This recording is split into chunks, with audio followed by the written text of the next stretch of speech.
Good morning and welcome to the Digital Citizenship Conference. I'm Josh, and I'm honored to have 5 police officers here from Southern California, and this panel is going to be called Directly from Law Enforcement Officers, How Social Media Can Be Used in a Positive and Negative Way, what's going on in their head, real examples from real officers. I could not be more honored for you gentlemen to be here today representing law enforcement and talking to parents, adults, and educators in a way that they can use to better get inside your head to protect their families. What I'd like to do first is have each one of you say your name and what PD you're from and what you do there, kind of what your role is, and just introduce yourself first. And then what we're going to do is we're going to dive into some of the questions you have. Is that fair? Alan, we'll start with you. Sounds good. All right, so my name is Alan Weinreb. I am a reserve police officer with the Hawthorne Police Department. And when not working patrol, I also work within higher education. So I have a unique take on both what's going on in colleges, what's going on within universities and higher education student affairs settings, as well as law enforcement. Yeah. Good morning, my name is Mike Byers, and I'm a police officer with the Azusa Police Department, and I'm primarily assigned to patrol. However, I'm one of our department's social media managers, and I'm also a co-partner with Mark here in lawenforcement.social, which is a side business we have in which we teach law enforcement officers and agencies how to use social media effectively for their departments and themselves.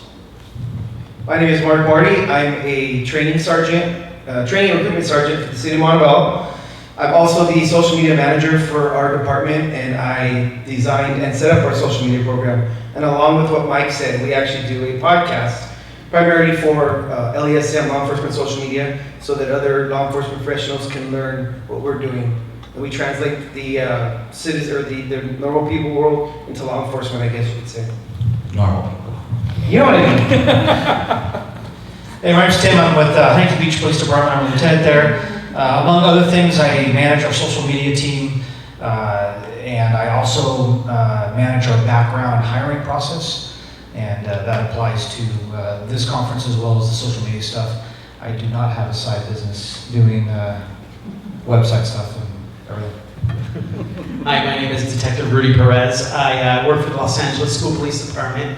I oversee the threat assessment and digital world unit that we have, especially in a school district that has 700,000 students, and we oversee 710 miles of jurisdiction with 14 police departments. And what we manage is obviously our social media platforms, but how to engage in the threat assessment of seeing do we have a high probability of violence when we receive it. You know, first, I'd actually like to start with Mark. Mark, you said that law enforcement needs to be socially savvy. Can you give us some examples of ways that law enforcement all over the country can become a little bit more savvy and social? Absolutely. So pretty much every police agency throughout the United States has we've been taught to do more with less. All of our police agencies at one point had a community relations department or crime prevention unit. We no longer have that. I know they do. Tim does a good job over at his place. We don't have that, so we have to do more with less. So we turn to social to reach out to our community. And we are as social as can be with our community. And one of the goals is to build a relationship with our citizens, or I should say with our community. We use Facebook, Twitter, Instagram, and Nextdoor. We have done such a good job with building that relationship. It doesn't just stop with us being social with people online. It also translates back to the old school way of actually going out, talking to people in person. So we've built relationship with people. For example, we have National Night Out. It's an event that happens nationwide. It's basically a really big neighborhood watch meeting. We use Facebook, Twitter, Facebook Live, and Instagram videos, and we did a good job of promoting the event. So much, I was in most of the videos because a lot of people at my place don't really want to be on camera, so it was me and a couple others. So I was the face, basically, of Montebello social media. This event was so big, the turnout was so amazing, that I was like a digital movie star. I never expected it. Hey, you're Sergeant Marty, I remember you did that Snapchat video, you did this, you did that. Well, that was so successful, and it translated not just being social in a digital environment, but in a personal environment. And the community now knows what we do, what we're about. We want to be transparent. We want to show them that we're human and that we make mistakes. And now that when we connect with the community actually in person, it's amazing the interactions that we have with them. Where we maybe have had people in the past stand off or be standoffish, now they come up to us and talk to us. I'll give you a quick example. We have several high schools in our city. And one of our schools is called ATC. It's kind of an advanced school, specialty school. One of the programs is a law enforcement program. One of the students came up to me at National Night Out, and yes, we do use Snapchat as well. And she came up to me and says, "Hey, Sergeant Marty, can I do a Snapchat takeover with the police department?" There you go. She ran away, started snapping. I'm thinking, oh, what did I just do? But she did a really good job. So she came back, and we did a bunch of snaps together, and it was great. She ended up grabbing my actual Snapchat as well, and we conversed actually we still keep in contact. Well, she was kind of straying, and she got taken for truancy. So along those lines with truancy, what the teachers made her do is write down what the actual code is, what truancy is, and what happens. Well, she reached out to me on Snapchat and said, "Hey, I got in trouble. This is what happened. Can you help me out?" I said, "Absolutely." I helped her out with it. She ended up getting an A with the project. She's back on track with school, and now I'm her prop. So, I get to be the show and tell person. So whenever she needs me to come down there and talk, she snaps me, and I say, "Hey, right there, what time do you want me there?" And so we go out there, and that's how we connected with our community, specifically the youth of our community. It's been really good. I love the Snapchat takeover idea. Great. Mike, you were asking earlier, you're asking the teenagers, how can I be cooler to you, get you to follow me on Snapchat? I love that idea. Within reason, throwing them your phone and saying, how would you use this? Have fun. Yeah, and I really hate to say this, but Mike is entertaining on Snapchat. But I will tell you that he was very reserved. Him and Arden both did not want to get on it. And him and Arden both, Arden works for El Monte Police Department. They both do a really, really good job on Snapchat. That's awesome. Well, that was a great example, so thank you so much. Officer Rudy Perez, I'm going to jump over to you here. We're going to talk a little bit more serious. We asked you, what is the future of social media? And you answered, how can it be used as a cry for help, and how can it be used to prevent crimes? Can you talk to us about a cry for help? What would you talk to educators, an example of a student that might be crying for help on social that others might not see? Well, what's really come into play for us is, it's a virtual audience that kids are looking at, right? It's a virtual audience, how many hits I have, how many likes I have, who's following me. So within that, there is a voice. And this digital voice, whether it be a teacher on there, whether it be another student on there, we've come to the conclusion after a lot of mistakes we make and going, there was a cry for help. And if you've studied a lot of shootings across the country, you see the digital platform before the actual event. In Los Angeles, we opened this whole unit up that's basically what we do. We monitor it. So we see a lot of stuff on depression stuff. We have a team, and we have had some training on our campuses where teachers might call us up going, "Hey, listen, we just got a screenshot of this, or we got a name of this is what's going on with this person." So we'll send it over to our mental health unit and police department. We'll look at it going, "Hey, this is serious enough to send the unit up or the threat assessment team out there. It has to meet a certain criteria." A perfect example was one of my officers says, "Hey, Rudy, this is what I got on a young man that was here for 2 weeks for football, but then disappeared for a while." So the coach talked to him and said, "Hey, what's going on? You're back. Where you been for?" And he's like, "Well, what? I've been going through depression."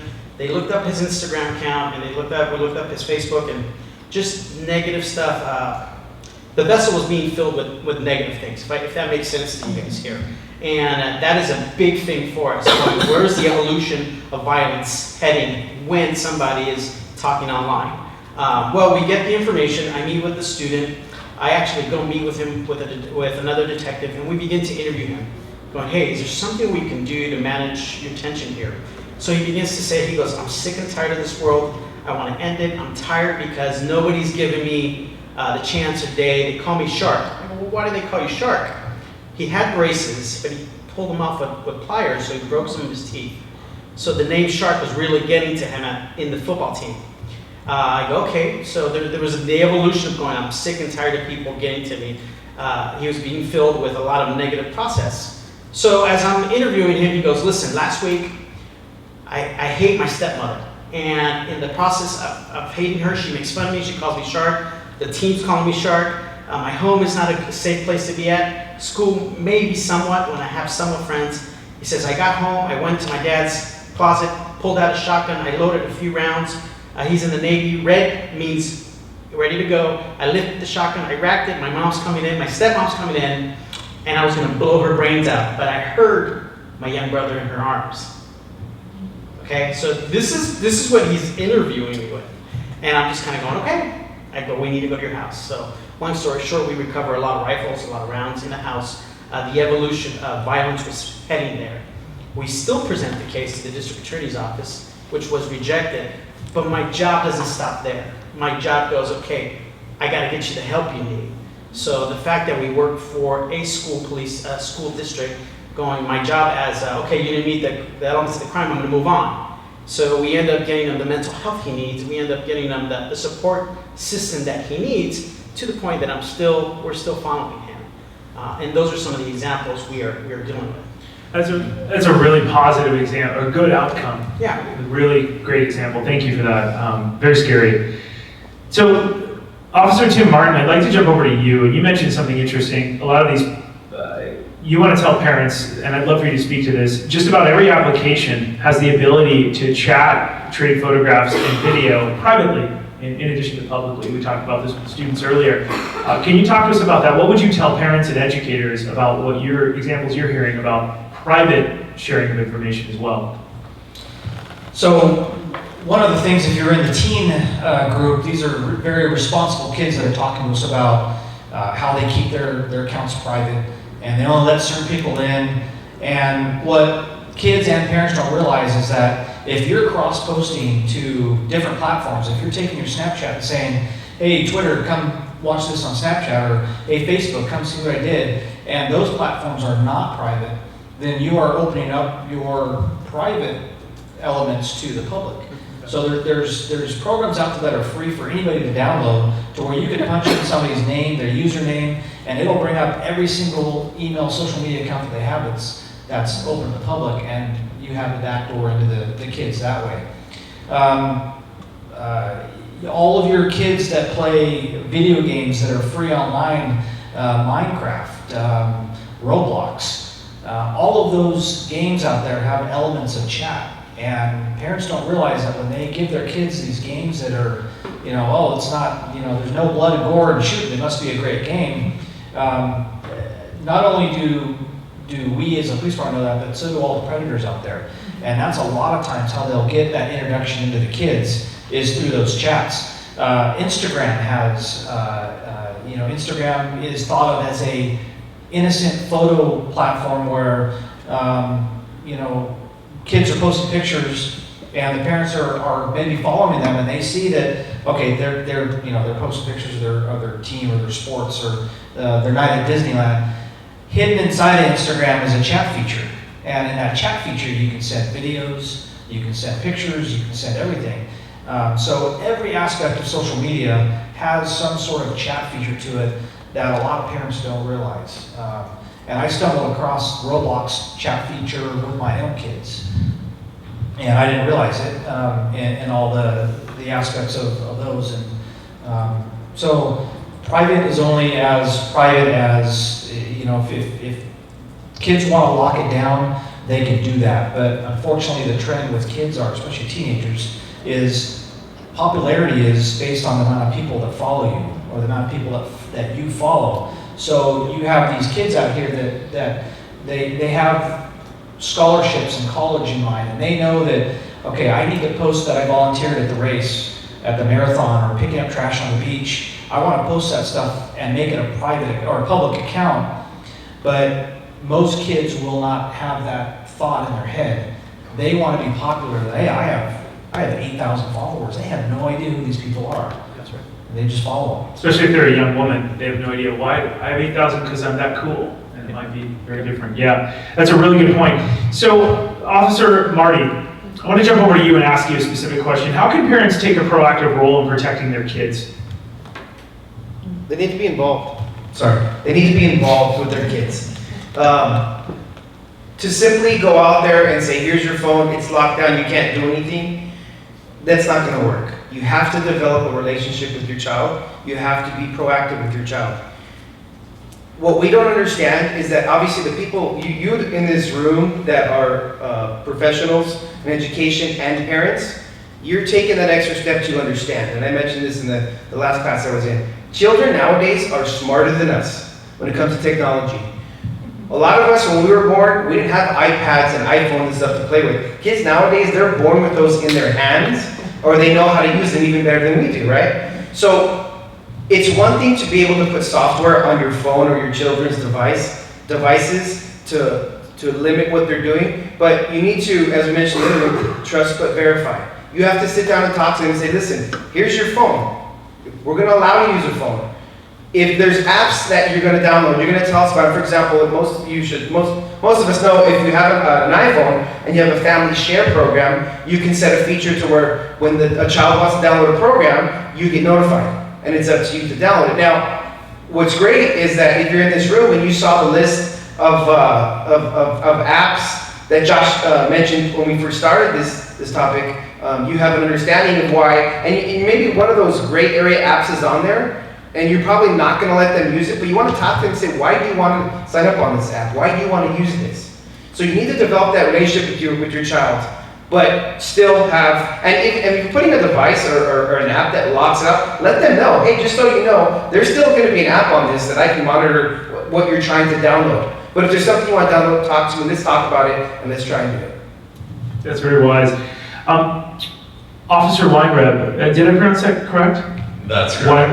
Wonderful. Officer Weinreb, you talk a lot about the tools that both parents and officers can use, our Periscope, Facebook Live, Snapchat, and Twitter. What do you use as a police officer?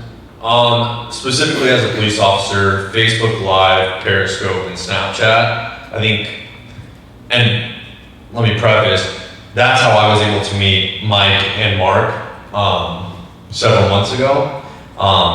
Through those live streaming type of applications, starting in the beginning of 2015 when Facebook Live said they were going to be coming out later that year and Periscope was going to be coming out that year, people rushed to realize, or people were able to realize that live streaming was going to be the new way individuals can communicate. And that's why I personally like it, because I'm at the front and center with my colleagues, with my coworkers, and people can ask us questions real time and find out what we're doing within a law enforcement capacity. They can see the people behind the badge, they can ask us questions, we can be vulnerable, and I think being vulnerable with individuals within the community is how you can build trust.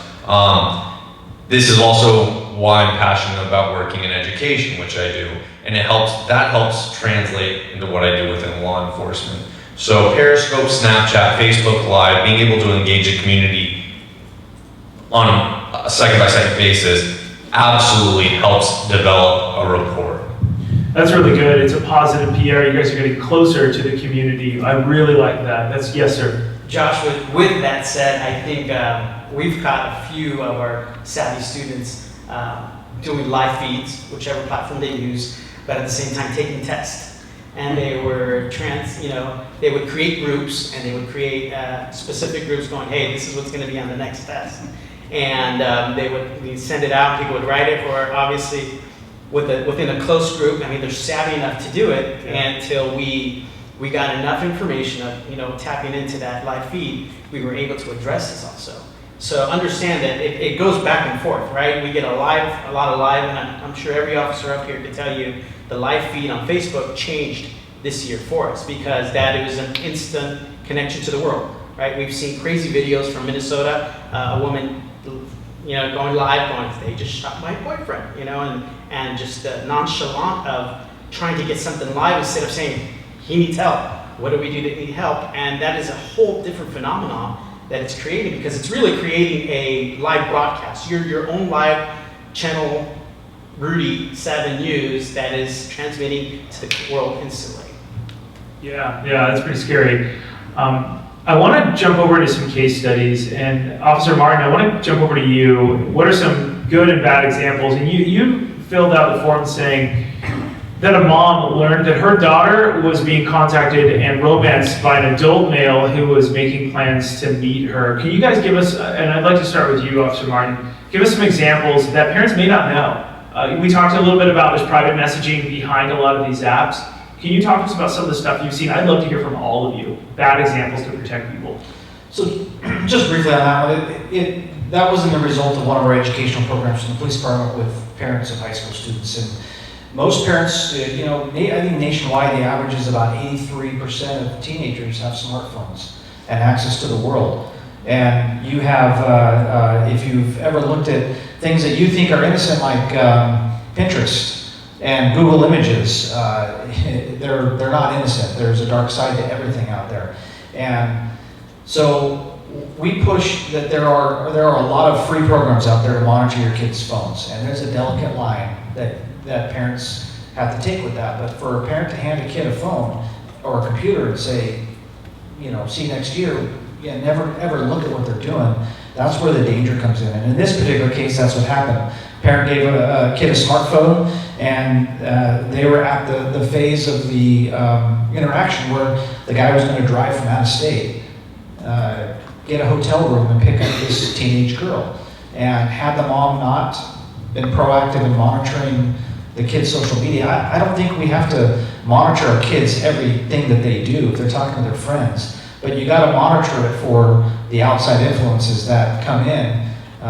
Take this example of the kid with a low self-esteem because he's got something wrong with him. Make that even doesn't have to be a female, but those are what the predators are looking for. They're looking for that kid that is not being accepted at school, that needs some sort of influence in their life, and they target them directly.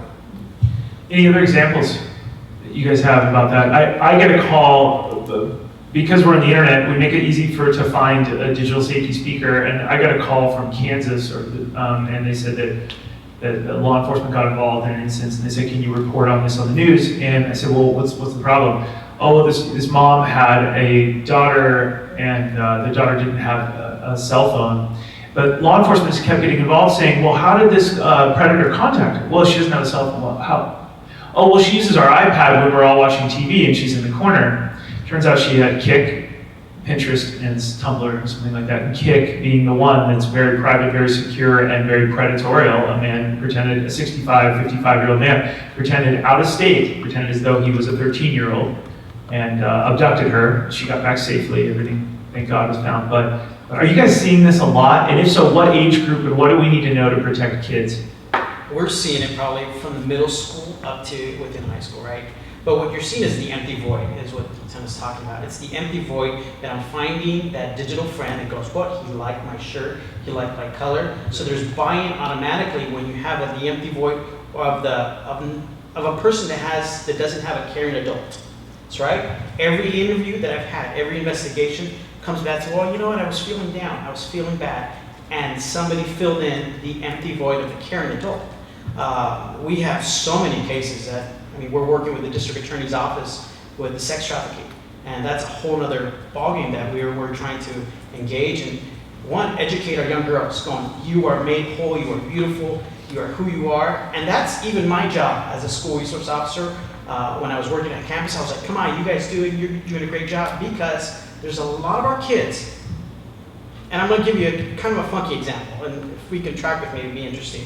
There's a famous story, and I know some of you guys know it. There's 5 loaves of bread and 2 fish, and there's a multitude, right? And the miracle says it's in the fish and in the bread. But the reality, the miracle, and the capacity is in the hunger of people, right? That's where the actual capacity is. So kids are hungry right now, and they have capacity, and the digital world's created more space in them for them to go, well, I want to talk about my likes, I want to talk about my foods, my sports. So how do we feel as law enforcement? Going, we got to fill teachers, we have to fill that capacity with the right way so they can be capable of reaching the maximum impact in their lives. So, example.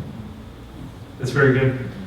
Any other examples? So you're saying middle school is where it's happening the most, while they're empty, if you will. So it's the hormones, it's like, I'm discovering myself, like, whoa, Yeah. What's this feeling, right? Yeah. And there's some bullying too. It probably involved sometimes. Any other examples that's happened that we can learn from? I can't think of anything specific to that, but I will say that we had an issue where a female child was being abused by a family member, And it was through social that the parents found out about it. And then from an investigative standpoint, our investigators use that.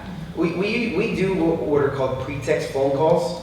If we're trying to get someone to say what they did or what they did on the phone. Hey, why did you rape me last night? And, you know, sometimes you get people that'll say, well, I thought you loved me, that kind of thing. So we have a little bit more of an advancement now with technology. Is we were detectives were actually involved as if they were the child, and the gentleman who abused the child admitted to everything through social. So we use it in that manner. I can't speak specifically to anything of that, but I will tell you that there's an example. I have my Facebook page for work. Me in uniform is open, and I accept friends pretty much from everywhere, and we get a lot of supporters for law enforcement. Well, I don't know why, but I get people from Singapore, women from Singapore all the time, saying, hey, what do you do for work? I'm thinking, wait a minute, don't you see my picture? I'm in uniform. So I noticed that it doesn't matter if you're a child or not, but you're with adults. I asked her, why did you friend me? Did you not see my picture? I just want to know what you do. Yeah, no, okay, unfair.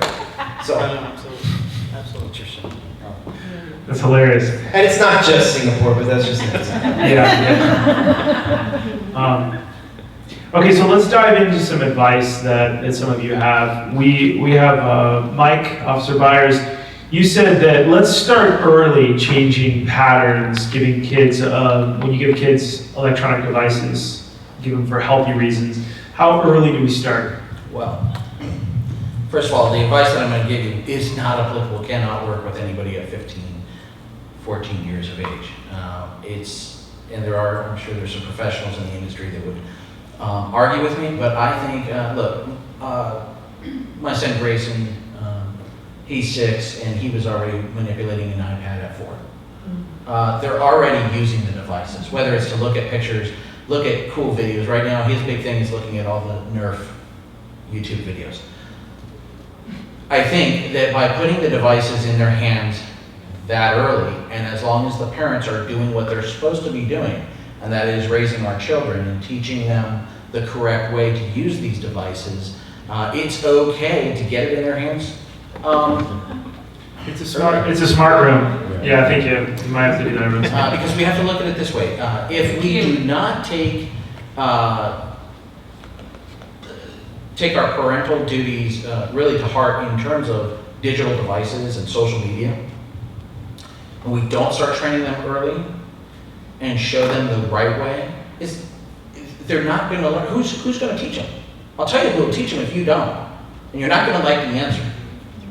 It's going to be who they find online or their friends. So those devices need to be in their hands early so you can properly show them how to use them and the proper conduct and like the digital citizenship that they need to be displaying on those devices. So, Officer Marty, you mentioned that you need to keep the computer in a centralized location, especially for younger students. Can you speak to that for a second? Yeah, I'd like to say that used to be the normal practice, but really, it should be. If your child has a computer, it should be in a central location where you can see them using it. But let's be realistic nowadays. Kids aren't really using computers; they're using their phones and using iPads, right? Well, that really still applies. So, most children nowadays, if you're home and spending time with the family, they're not really spending time with the family. You know, you may be watching a show that you all like to watch, but your child is maybe sitting there with you, but what are they doing? They have headphones on, they're on their iPad, they're plugged into their iPhone, right? So it still applies. If they're using a device, it should be in your presence. You should be able to see what they're doing on it, so that way they know. If they're sitting in a corner and you can't see what they're doing, there's something wrong there. You know, if they're sitting in the open with you guys, playing with their device, and you can see that they're playing a video game or they're on YouTube, nothing wrong with that. But you need to make them aware that you're only going to allow them to use the devices when they're around. If you just say, here's your iPad, go to bed, and whereas, you know, way back in the day when we actually read books, you know, put the thing we see on movies and TVs, you put the covers over here with your flashlight, you read a book. Well, they don't need a flashlight, and they don't need covers, so they can put the covers in it, but they just have their iPad or their phone. So when they go to bed, you take the device away from them. There's no need for them to have it. Or you educate them. You tell them, hey, you need to turn the phone off, and you can turn it on in the morning. And if you come in and you catch them, then, you know, something you might want to consider is put them on a contract. Say, this is what you're going to do. And you know, that kind of goes back to what Mike says, teach them how to use the device. I want to add to that just for a second, Josh. There's 2 rooms in a house that the digital devices do not go into when we're talking with teens and unfortunately some adults. But that's the bedroom and the bathroom. That's right. They have no business at all having those devices in those rooms. That's very wise advice. I like that. It's very good. Officer Martin, I'd like to ask you, you travel the country as well, or travel around and talk to people about the long-lasting effects of a post, not just for safety, but for their career. Can you speak to us a little bit about, what are a couple of your tips there? Well, it should be widely known that anything on social media is public and searchable, and I venture to say that most employers, especially law enforcement or public agencies, they're going to look at people's social media, and whether they do it in your face in front of you or they do it during the entire hiring process, they're going to monitor and watch what type of person not only you are, but who do you follow, what do you post, what are your friends' posts. You know, hey Josh, wish you were here, and they're smoking a bong at the party. You know, it doesn't have to be activity that you're doing, it could be stuff that your friends are doing. There's a great example for a big company where this guy got a job in the Bay Area in Silicon Valley for a very large company, and after they offered him the job, he drove home and tweeted, now I have to weigh into the corporate world of having a boss and listening to their BS and driving to be running my own company. Well, you know, he got the job and then they promptly fired him. So as a police department, we will, there are several states out there that do not allow this, but we require passwords and account names for all of social media. So when you come in for your job interview and they say, okay, we want to condition offer you a job, we need your Instagram, not only just, we want to view it, we want to log into it. And very seldom do we actually do that. We will monitor their pages if it's private. We'll even ask them. And I think in the private sector, what's more acceptable is you'll come in for the job interview and they'll turn their computer around and say, let's look at your Facebook page. And they are getting disqualified for things. But it's a two-way street. They're also using social media as a positive thing. So you have these kids up here earlier talking about how they post certain things on their Instagram page with the sole purpose of putting their image out there to say, look what I do. I volunteer civically, I'm a family person, I go to sporting games, that kind of stuff. Yeah, that's a good point. So I'd like to hear from a few of you. We've only got a few minutes left. Do any of you have any other examples? What would you die to tell educators and parents that they're missing? Because you guys work so hard, and you want to find it early, and you want to prevent things, and then later, what tips do you have? Yeah, I'll take that one first. I think he raised his mic first. Either way, I believe one thing that really needs to be said to parents right now, and we're coming across this in investigations left and right. Parents, but my kid is not on social media. I do not let him be on social media, right? Not my boy, not my kid. And he's a straight A student, right? Not my kid. And my question to them is, what do you do with your old phones? And our parents goes, what do you mean? Well, what do you do with your, you upgrade a phone, or we throw in he doesn't have a phone, doesn't have a data plan. I go, great. I go, I'm going to prove to you in this second right now that your son is on every social media platform, but I'm going to tell you he doesn't need a phone. So we call them zombie phones. So a lot of my investigations come back to zombie phones. So you grab a phone that you go, hey, you can have it, you want to listen to music to an iPod, you can have it. But that kid's savvy enough to create a profile on it. They'll get a $20 credit card, right, prepaid, load it up, and have it as a iTunes account, get their whatever social media account, but it's a dead phone. But once that thing hits Wi-Fi, it's ready to go. Once that thing hits Wi-Fi at school, right, because Wi-Fi at schools provide a lot of that, it's very important. So now this kid had a whole social media platform. We knocked on his door at 2 o'clock in the morning because he said he was going to shoot it up. So you got the police attention. And those are things I would love to tell parents. I go, the fact that you don't believe that your kid has social media, I go, I would counter that many times because I would prove that, especially with the zombie phone. That's just Rudy's hashtag to it. That's a good tip. And a lot of parents that we find are not my kid. And in politics, they say, not in my backyard. I'm not going to let that happen here. And I think we're a few years ahead of that, where parents go, wait, maybe it is my kid, because it's these examples that parents don't have, they don't know. And oftentimes when people go in to interview, they go, oh no, they'll never know about my. As I travel around, I teach people how to Google themselves and how to search, right? And you can actually track if your kids are dangerous by using Google, this very simple tool for safety and smart, just a little bit. And I'm not big on tracking, but I do want parents to know.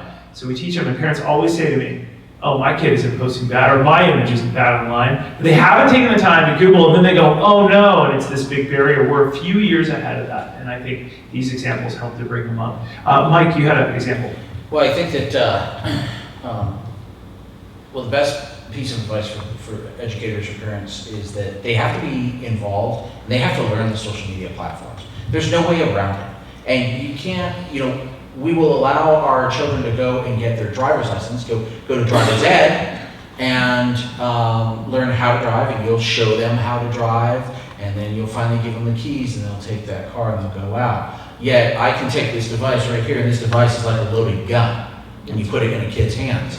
And so many children, and it breaks my heart when I hear about an 8-year-old kills himself or herself because of something that's posted on social media. So parents need to do the same thing that they're doing with a car. They have to get involved, know the platforms. I love the fact that a parent can go onto your website and learn about the app, watch a video, become educated. And I think as educators, it's very important that, and I don't know, I don't know what the process is, but maybe at the start of school, every parent has to sign something that says, do you know how to use social media? Are you aware of what your parents, are you aware if your children are or are not on social media?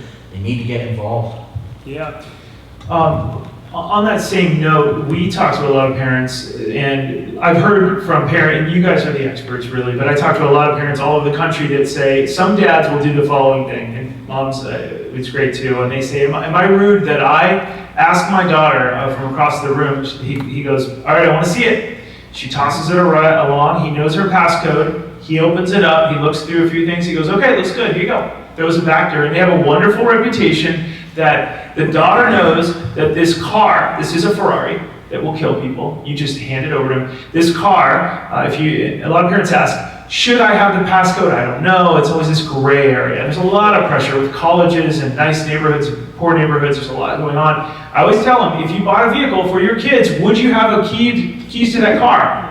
Well, I paid for it. And then could they kill somebody, and would you be liable for it? Yeah, so I would have the keys to the car. Would you have the opportunity to search it at any time to make sure there isn't something inappropriate or illegal in that vehicle? Of course, you idiot, Josh. Okay, well, do you think that this would have illegal stuff as well, and are you paying for that monthly phone? This is a vehicle. This is a Honda Accord. It's a 4,000-pound machine that could hurt somebody. So I always tell people, if anybody's watching this video or in this room, you're not a bad parent if you know your kid's passcode and you're a little hard on them, but you allow them and you have that dialogue. That's right. I hear that from a lot of parents that are harsh, but the daughter goes, no, I could mess up. I understand, he allows me to have it. Yes, officer.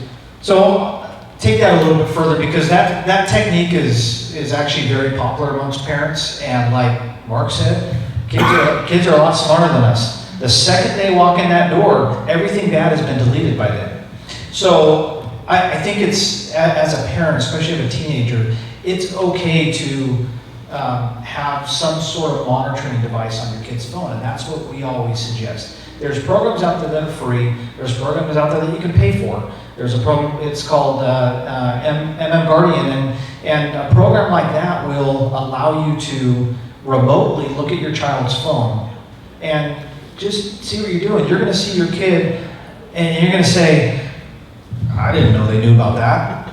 Yeah. And those aren't the things that you're going to jam your kids up on. You have to be selective. You have to look out for that. We had one of our employees who had that monitoring program on their phone, and they monitored a conversation between that kid and another kid who was getting ready to kill himself. And you have to act on stuff like that. And if you could prevent something, and you own that phone as parents. This is my phone. I pay $50 a month, and it costs me $800 to buy that phone, because you cannot buy a flip phone nowadays. Everything out there is a smartphone. So you tell your kids, if you want to use my phone, either go buy your own, or these are the parameters. And I think nowadays there's so much out there, you have to monitor it.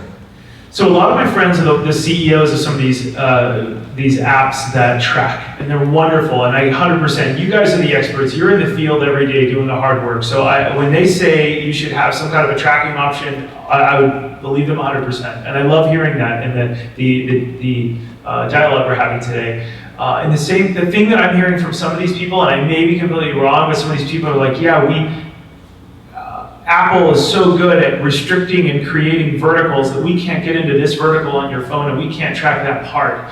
My only worry with some of the parents I talk to all over the country, they go, yeah, no, we're good. Not my daughter. I've got a tracking thing. So you're right. And then also we're trying to encourage a dialogue too, because the not my daughter, the app will give you a false sense. And correct me if I'm wrong. I'd love to hear you disagree with me. App gives sometimes a false sense of security. Am I wrong there? Education and prevention is still what's important.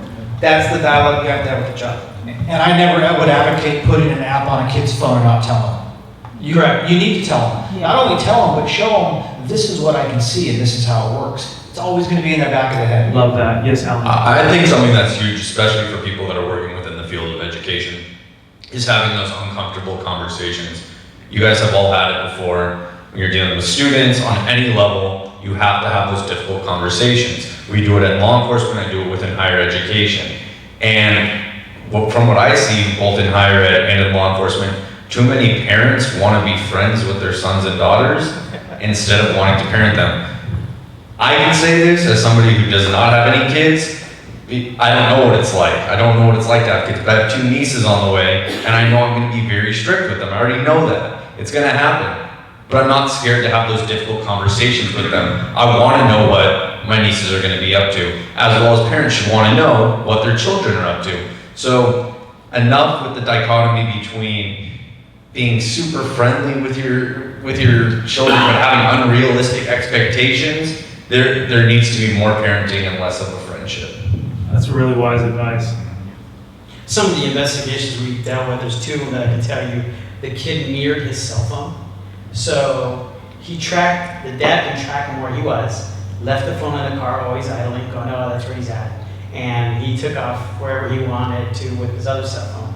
So these kids are smart enough to go, hey, dad's tracking me, I know that. But when it came down to it, we were following an investigation, and we ended up, a criminal investigation that we tracked him to a different place, and we tracked him because of his social media account. He posted, and we were able to ping him. Obviously, that's where we were at. And the dad's like, well, he wasn't nowhere near there. Well, let me prove to you that he was. And these kids are smart enough to know that. And I tell parents, you bought it, you own it. There's no search and seizure here. It's removed. If you have it, you can look at that thing all day long. Yeah, that's very wise. What I'd like to do is wrap up and just share with everybody just a review of some of the tips that you guys shared, which I love. One of the things that we didn't ask about, but I think was neat, you're on Facebook, Twitter, Instagram, and Nextdoor. Nextdoor is a really neat local. How many of you are on Nextdoor? Really, it sends you a postcard in the mail to verify you actually live there, and you can report scary things, you can sell, you can develop. I love it. It's for adults, not for kids. Officer Rudy, you said if somebody doesn't have a caring adult in their life, that's what it stems from. I thought that was really a very wise. We talked a little bit about a lot of these applications, as Officer Tim said, a lot of these applications do have a private part to them, and you can message on the back of Instagram, delete it, Snapchat as well. The students didn't talk about that today, but Snapchat's a wonderful secret messenger because you can go in and delete them and only save the ones you want by hearting them. You guys talked a lot about Facebook Live, which I thought was really neat. And there's a hidden theme here that you all have is developing positive PR in the community, which I like. You're on it, you're on social media, and I really like, Mike, how you ask the students, how can I get you to follow me? I love that attitude of how do we proactively do that, and I admire all of you for doing that. And the Facebook Live feedback is really cool. I also am hearing from you that some of the parents are saying, not my kid, and you as educators, if you hear people say, not my kid, you have to probably bring them up to speed, unfortunately. As Officer Perez said so wisely, let me show you that your kid is probably doing that. And the smart room is awesome. But I want to thank all of you for being here. This is really great. And come up and chat with them for a little while. We're going to have lunch that starts here in a moment. I've got time for 2 questions. You guys have any questions? Yes? Okay. We're going to start with Dolly here. Okay. Hi, guys. Thank you for being here. This is really interesting hearing your perspective. So I have a question about sexting, teenagers and sexting, because this is a thing, right? So kids are getting unsolicited pictures on their phones. And what is your advice from a law enforcement perspective? What should we as parents and educators tell the kids to do with this? Do we tell them to immediately delete that picture, get it off their phone, because suddenly they are owning, they have child pornography on their devices, right? Or are they supposed to keep it as evidence if there's more to the story than just a silly, lack of impulse control on the part of the sender? And who do they show immediately? Yeah. So I know on the East Coast, and I couldn't believe this happened, but a school principal, same thing. A child had gotten the photo, and I guess it got forwarded to the principal's phone, and for some reason, the law enforcement ended up arresting the principal for the possession of it. So the first thing as educators, don't take possession of the picture on your device. Okay, just take the device, call law enforcement. We'll get there and we'll complete our investigation. Now, I know my colleagues here, we're not going to arrest the principal if that happened, because we understand what's going on here. At least that's me. That's my perspective. Right? You're not going to be hooking up a principal, especially since my wife's one. But so, but on sexting, I think it goes back what Mark is saying, education, communication, and we have to just make it clear to both the students, though, at this point, we need to let them know if anybody sends you material like this, you need to come to the office, you need to come to law enforcement, you need to come to your parents. Anyone sending this, but we also need to let those teens know that they are also in violation of a crime if they are distributing that material. And, sometimes we find 16-year-old, 17-year-old dating 18, 19-year-old. Maybe the guy was a senior last year at the high school, he left, they're still together, and all of a sudden, something's happening on the phone. Hey, whoa, we've got some crimes going on here. Was their intention to commit a crime? Or there's the old thing, kids are going to be kids. Yeah, we know this is probably going to happen. We have to look at the totality of the circumstances, but the bottom line is we have to educate these students. Can't be doing this, and I loved what they said from Palos Verdes. Was this Palos Verdes High School that was here? Where I guess right at the onset of the school year, the SRO comes in and says, hey, look, your online reputation is important, but also don't be sending none of these pictures or even some of the language that they're using. So education and communication right on the onset, but primarily to the students, because they're the ones that are doing it. And then what happens if you guys get evidence, someone sends you evidence, what is happening in the law enforcement world these days? So if we do get that evidence, usually what happens in our departments, at least I can speak on all of us, the cops will come to us because they don't do social media, most cops don't, and they say, hey, we don't know what you do. Okay, so we're going to do certain things. We're going to send, we have law enforcement channels on the, meaning we have backdoor channels to Facebook and Twitter. In fact, I didn't know this, I just learned that Apple has the global security unit. We had to use that this week, and we can get a hold of them, kind of like they'll take a snapshot of that account so that if they delete it afterwards, we still got it. And we also ask that people don't manipulate the device, don't send any text message back, don't say anything. I'm the parent, I'm telling the cops, nothing.